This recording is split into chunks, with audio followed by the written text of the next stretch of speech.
You know that if you blink one more time, this week's going to be over, don't you? Hi, it's Hump Day. Thomas Miller on the Fun Astrology Podcast. It's also February 1st day. We're going to jump right in, talk about today, and also take a peek around the corner of this month. But we can't do that without taking a look around the corner of next month. Get ready, folks. Buckle in, because we are getting ready to have some rocking and rolling in the sky over the next 60 days. I believe that we still have a couple of spots left in our group reading. If you would like information on that, go to funastrology.com, and there's a link right there at the top. If you would like to participate in that, then I think we've got just a couple of spots left. Today, February 1st, Luna enters Cancer at 3:11 this afternoon. Now think about Cancer, our soul, our intuition, our connection with divine source, our deepest, most intimate part. And right before that, the sun the sun, we, you, me, our individuality, sextiles Chiron, those deep, Luna, wounds from our soul.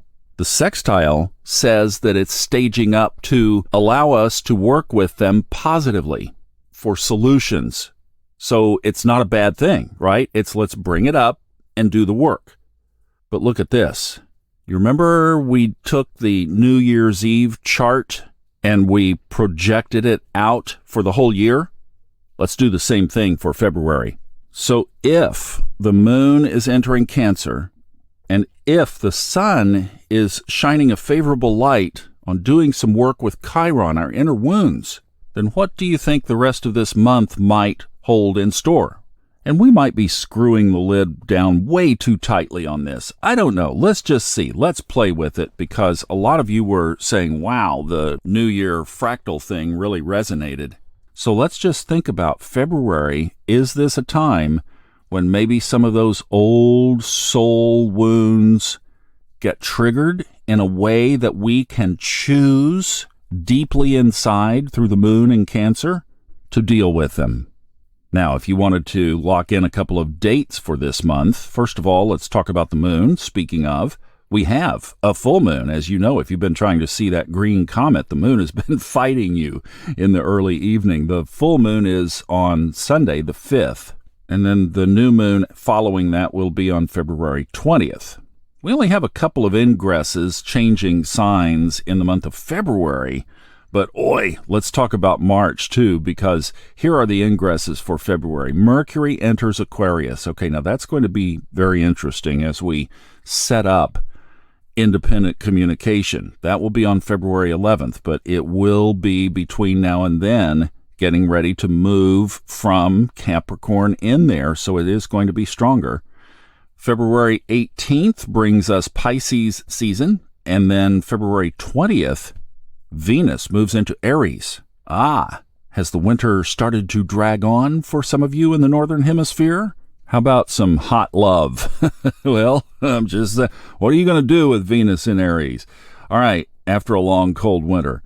All right, let's talk, though, because I'll tell you, you can't mention February without peeking around that little corner and talking about Mars. We have some big ones.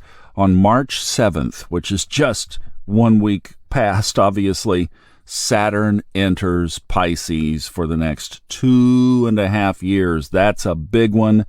And then on March 23rd, the other one that we've been waiting for, and if you don't think that this planet is not exhibiting these next sign characteristics, think again.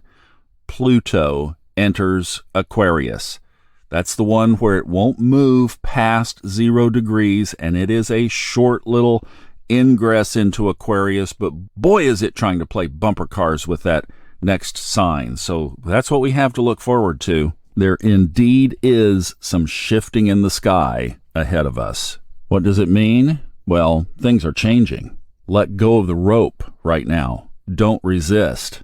Do the inner work. Remember, we have a Cancer-esque theme going here with the moon moving into Cancer today.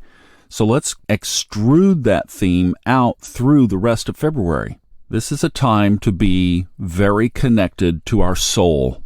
If something is taking away that soul energy from you, do everything you can, especially in February, to shore that up.